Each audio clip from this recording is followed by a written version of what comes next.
Hello everyone, स्वागत है आप सभी का हमारे यूट्यूब चैनल पर। आज हमारा जो टॉपिक है, हमारा जो रनिंग में टॉपिक चल रहा है, वेव मोशन।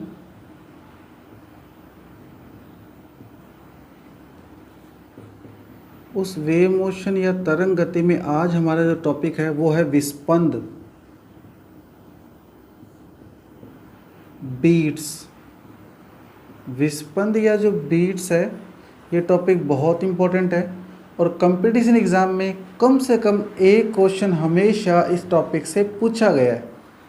तो विस्पंद या बीट्स होते क्या हैं, सबसे पहले हम इसी की बात करते हैं कि विस्पंद या बीट्स है क्या। तो विस्पंद या बीट्स क्या है?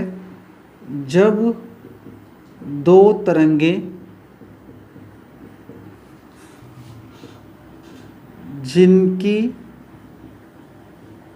आवृत्ति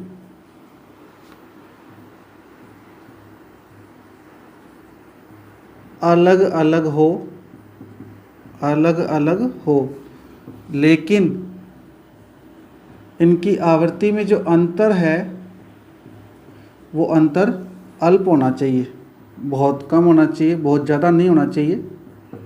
तो जब दो अलग अलग आवृत्ति की तरंगें जिनमें अंतर अल्प है, वे एक दूसरे पर अध्यारोपित होती हैं, एक दूसरे पर अध्यारोपित होती हैं, तो माध्यम के उस बिंदु पर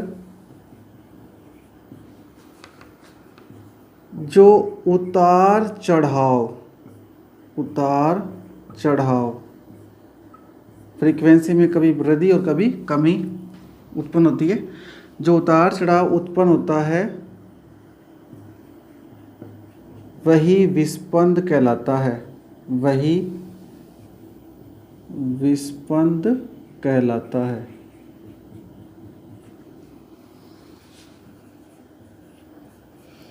तो सिंपल सी बात है, जब दो अलग अलग आवृत्ति की तरंगें एक दूसरे पर माध्यम में किसी बिंदु पर अध्यारोपित होती है, तो उस बिंदु पर या तो फ्रीक्वेंसी बढ़ जाती है, फ्रीक्वेंसी घट जाती है।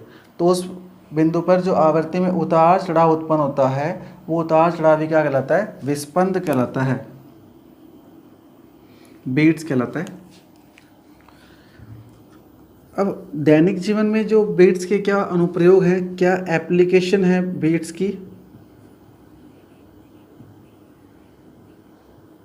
दैनिक जीवन में दो अलग अलग वाद्य यंत्र हैं, अलग अलग वाद्य यंत्र।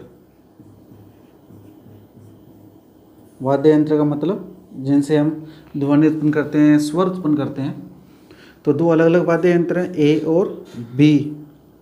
यदि ए की ध्वनि हमें ज्ञात है, फ्रीक्वेंसी या इसकी जो आवृत्ति है वो हमें ज्ञात है, और बी जो दूसरा वाद्य यंत्र है इसकी फ्रीक्वेंसी हमें ज्ञात नहीं है, ये अज्ञात है, अननोन है, और दोनों को एक साथ बजाने के बाद या दोनों को एक साथ समस्वरित का मतलब है कि जब दोनों को एक साथ बजाया जाता है उस समय दोनों की फ्रीक्वेंसी मैच होने के पश्चात एक ही ध्वनि सुनाई देती है।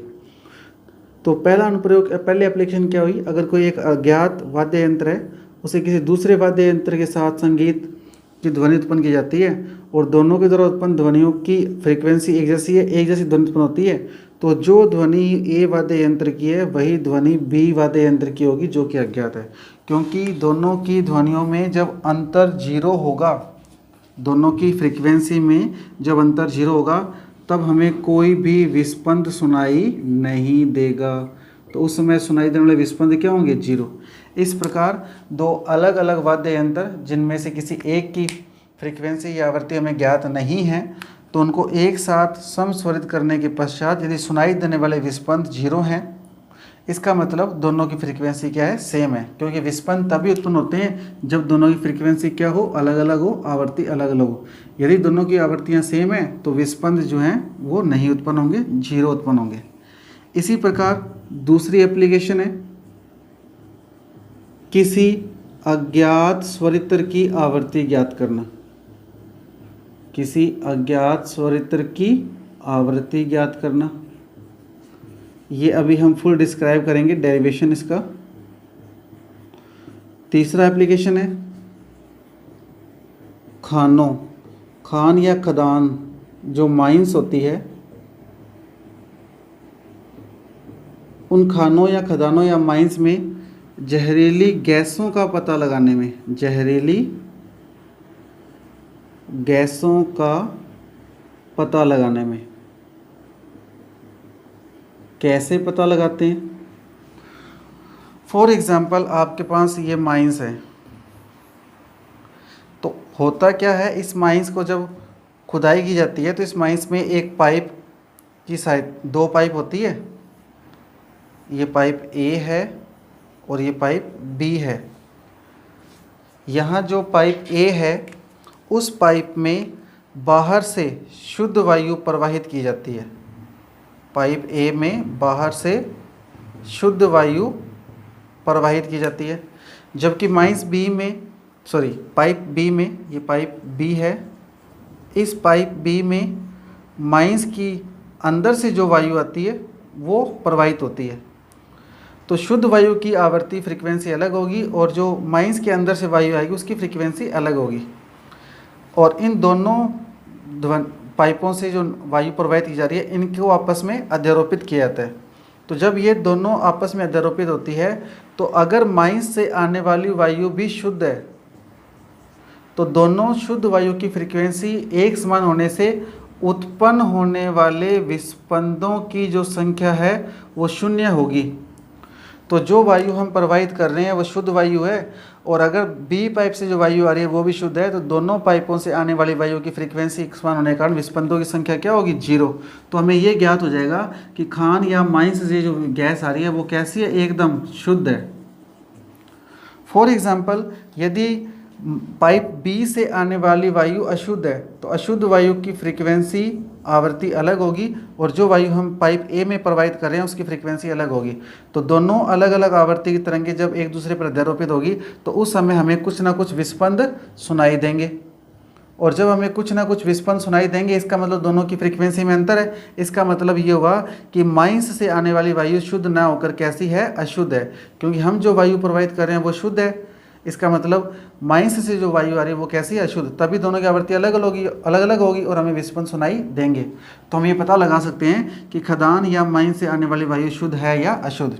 यदि माइंस से आने वाली वायु भी शुद्ध है तो दोनों के द्वारा अध्यारोपण से उत्पन्न विस्पंदों की संख्या 0 होगी, और यदि माइंस से आने वाली वायु अशुद्ध है तो दोनों के अध्यारोपण से कुछ ना कुछ विस्पंद सुनाई देंगे आवृत्ति में अंतर के कारण। तो हमें इस प्रकार से पता लग जाएगा कि माइंस से जो आने वाली गैसें हैं वो शुद्ध है या अशुद्ध। तो ये इसकी एप्लीकेशंस हैं विस्पंद की। जो सेकंड हमने एप्लीकेशन पढ़ी है अभी, किसी अज्ञात स्वरित्र की आवृत्ति ज्ञात करना, ये अभी हम फुल डिस्क्राइब करेंगे। उससे पहले हम विस्पंद जो बीट्स हमने परिभाषा पढ़ी है उसका हम सूत्र ड्राइव करते हैं कि सूत्र क्या होगा इसका। माना दो वस्तुएं ए व बी हैं, वह इनको एक समान समय कैपिटल टी के लिए कंपित करवाया जाता है। एक समान समय कैपिटल टी के लिए कंपित करवाया जाता है। माना लेट वस्तु ए व बी के कंपनों में अंतर का मतलब विस्पंदों की संख्या 1 है। हमने ये मान लिया कि ए और बी जब दोनों वस्तुओं एक साथ कंपन करवाया तो उनके जो कंपन्स में अंतर है वो कितना है, 1 है। यानी जो उनके आवृत्तियों में अंतर होता है, जो कंपनों में अंतर होता है, वही क्या कहलाते हैं, विस्पंद। तो 1 का अंतर है। अगेन लेट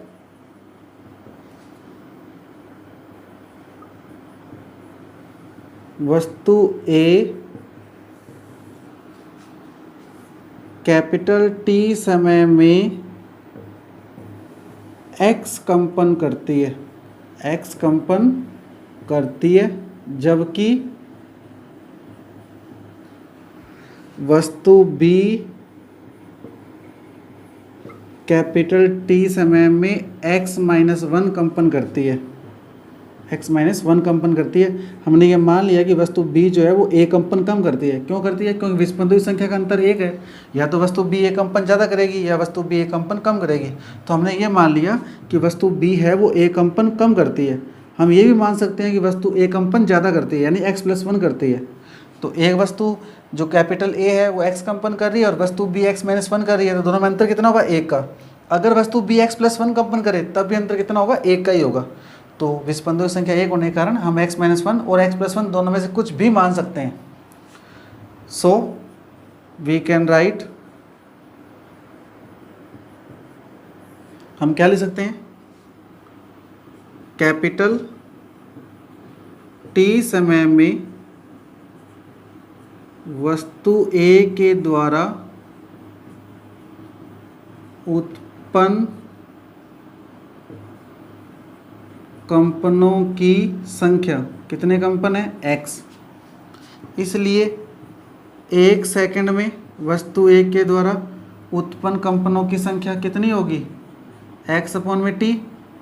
और 1 सेकंड में उत्पन्न कंपनों की संख्या क्या कहलाती है? फ्रीक्वेंसी। तो हमने मान लिया वस्तु ए की फ्रीक्वेंसी कितनी है? n1। तो यहाँ से t का मान कितना आया? x/n1। यहाँ n1 वस्तु ए की फ्रीक्वेंसी है। सिमिलरली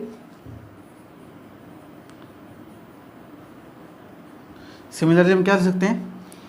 कैपिटल टी समय में वस्तु बी के द्वारा उत्पन्न कंपनों की संख्या। तो वस्तु बी कितने कंपन कर रही है? x-1 कंपन कर रही है, x-1 कंपन कर रही है।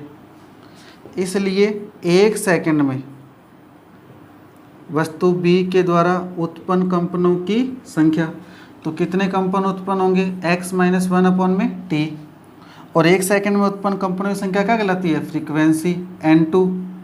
तो n2 की वैल्यू कितनी आई? n2 बराबर x-1/t। और यहाँ से यदि t का मान निकाला जाए तो t की वैल्यू क्या आएगी? x-1/n2। समीकरण नंबर 2। क्योंकि हमने दोनों वस्तुओं को एक समान समय के लिए कंपित करवाया है, इसलिए कैपिटल टी का मान इक्वल आएगा। तो समीकरण 1 और 2 को हम इक्वल रखें तो उसके बाद हमें क्या वैल्यू फाइंड होगी? तो देखिए समीकरण 1 और 2 से, तो समीकरण बाय 1 और 2। समीकरण 1 हमारे पास थी n1 = x/t और समीकरण 2 थी n2 = x-1 capital T = x/n1 और कैपिटल T = x-1/n2। दोनों को इक्वल पुट करें तो x/n1 = x-1/n2। मल्टीप्लाई करें तो x/n2, इसका मल्टीप्लाई करें x से तो n1x - n1। n1 को इस साइड में ले आए तो ये पॉजिटिव हो जाएगा और इधर आएगा n1x - xn2। यहाँ से x की वैल्यू हमें फाइंड होगी x = n1/n1 - n2, equation number 3। और ये x की वैल्यू हम समीकरण नंबर 1 में पुट करें। समीकरण नंबर 1 हमारे पास ये थी t = x/n1 और ये हमारे पास 2 नंबर इक्वेशन थी। तो समीकरण 1 में x की वैल्यू पुट करें तो बाय 1 और 3 तो बाय 1 and 3 पुट करें तो कैपिटल T बराबर 1/n1 और x की वैल्यू है n1/n1 माइनस n2, n1 से n1 कैंसिल, तो capital T is equal to क्या आया 1/n1 माइनस n2।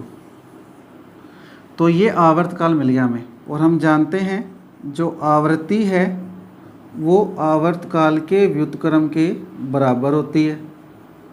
तो यहाँ से आवर्ती n का मान आया 1/में आवर्तकाल की वैल्यू क्या है 1/n1 माइनस n2,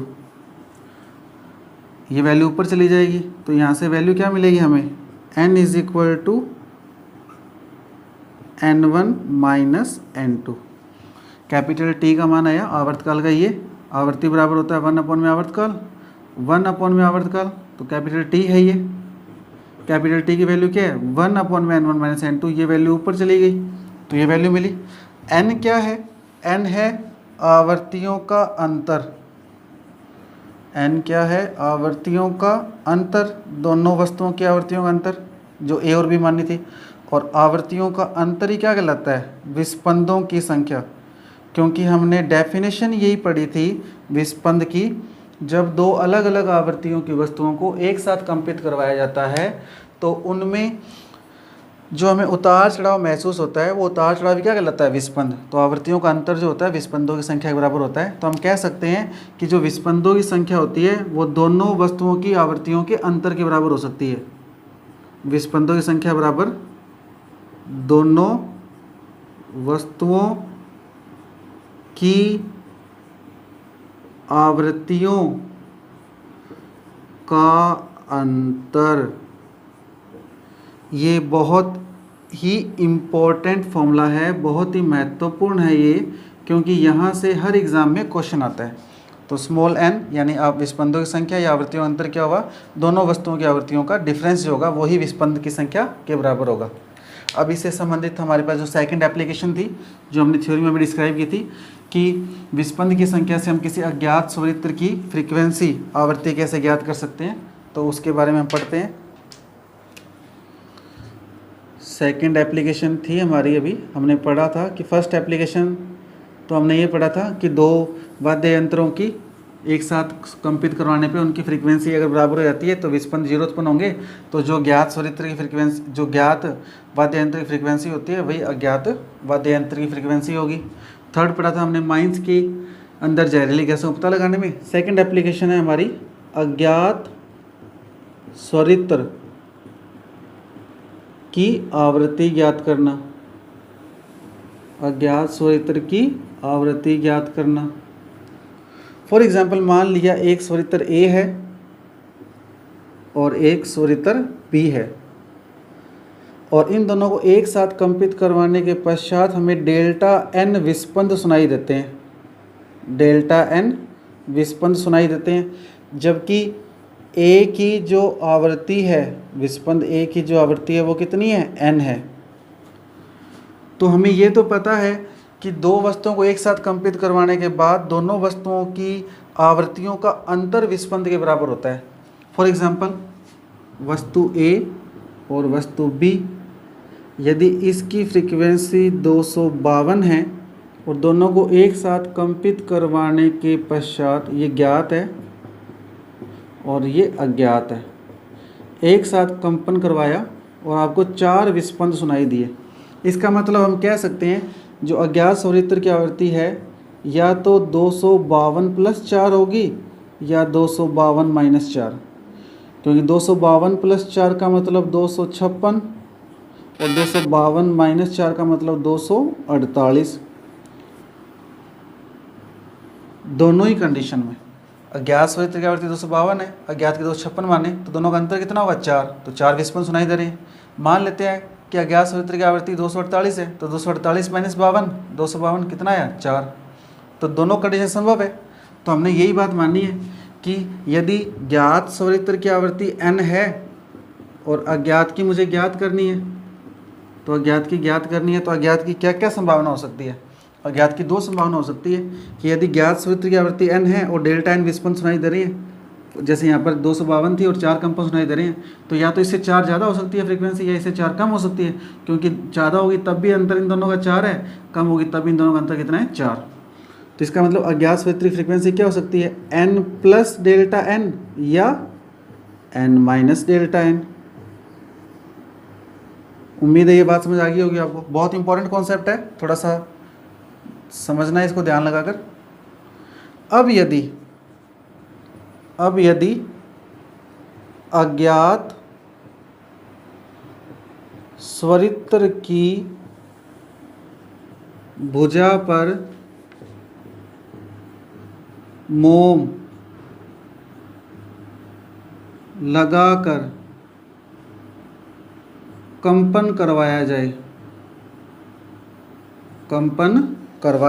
जाए, हमने क्या किया, अज्ञात जो स्वरित्र था उसकी भुजा पर क्या लगा दिया, मोम लगाने से जो भुजा है वो क्या हो जाएगी, भारी लगा दिया जाए, तो भुजा भारी हो जाएगी,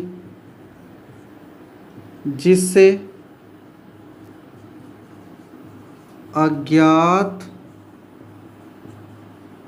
स्वरित्र की आवृत्ति, यहाँ ये बात ध्यान रखने वाली है कि मोम लगा दिया हमने, मोम लगाने से क्या होगा, अज्ञात स्वरित्र की भुजा क्या हो जाएगी, भारी, जिससे अज्ञात स्वरित्र की आवृत्ति कम हो जाती है, अज्ञात स्वरित्र की आवृत्ति कम हो जाती है, कम होगी क्योंकि भारी हो गया वो।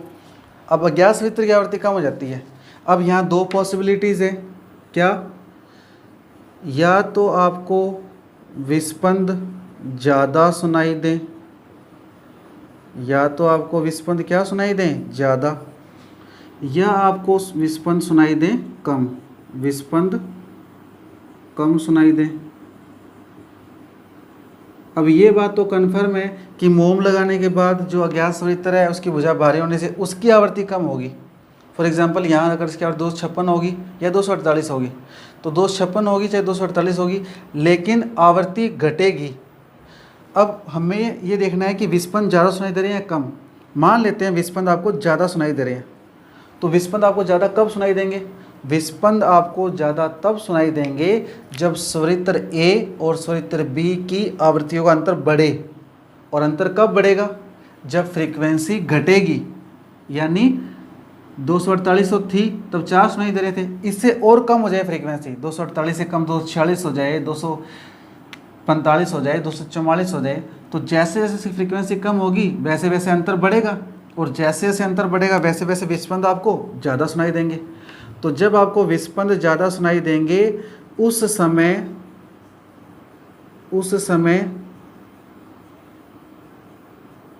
अज्ञात स्वरित्र की आवृत्ति पूर्व से भी कम हो जाती है। तो पूर्व से कम कितनी थी पहले, n माइनस डेल्टा n, अब इससे और कम हो जाएगी, इससे और कम होगी, इसका मतलब विस्पंद बढ़ेंगे, इसका मतलब विस्पंद बढ़ेंगे, तो हम कह सकते हैं कि अज्ञात स्वरित्र की आवृत्ति कितनी थी पहले, n माइनस डेल्टा n थी। तो ये हमारा कॉन्सेप्ट हुआ कि अगर विस्पंद की संख्या बढ़ती है मोम लगाने के बाद, तो मोम लगाने के बाद जब विस्पंद बढ़ेंगे तो विस्पंद कब बढ़ेंगे, जब इनकी फ्रीक्वेंसी का अंतर और बढ़े, और बढ़ने का मतलब जितनी आवृत्ति पहले थी उससे भी कम हो। तो पहले n माइनस डेल्टा n थी, इससे और कम होगी तो अंतर बढ़ेगा, तो विस्पंद ज़्यादा सुनाई देगा। इसका मतलब उस समय अज्ञात स्वरित्र की आवृत्ति कितनी थी, n माइनस डेल्टा n। दूसरी बात, अब अगर आपको विस्पंद कम सुनाई दे, विस्पंद आपको कम सुनाई दे, ये यहाँ दो कंडीशन थी, इसको मैं P मान लेता हूँ और इसको मैं Q। अब आपको विस्पंद कम सुनाई दे रहे हैं, विस्पंद कम कब सुनाई देते हैं, विस्पंद कब हमें तब सुनाई देते हैं जब एक स्वरित्र की आवृत्ति और दूसरे स्वरित्र की आवृत्ति के बीच का अंतर कम हो। अब कम कब होगा, जैसे यहाँ 252 था और यहाँ 256 मान लिया हमने, ज़्यादा अंतर, जो पहले 4 विस्पंद सुनाई दे रहे थे। अब यदि विस्पंद कम सुनाई दे रहे हैं, मान लो 3 सुनाई दे रहे हैं, तो 3 कब सुनाई देंगे, जब अधिकतम जो आवृत्ति 256 है इसे पीछे आए। ये तो हमें पता ही है कि आवृत्ति कम होगी मोम लगाने के बाद, तो 256 से कम कब होगी, जब 255 हो, 254 हो, तो विस्पंद कम सुनाई देंगे। तो विस्पंद जब वो कम सुनाई दे रही हैं, इस समय इस समय अज्ञात स्वरित्र की आवृत्ति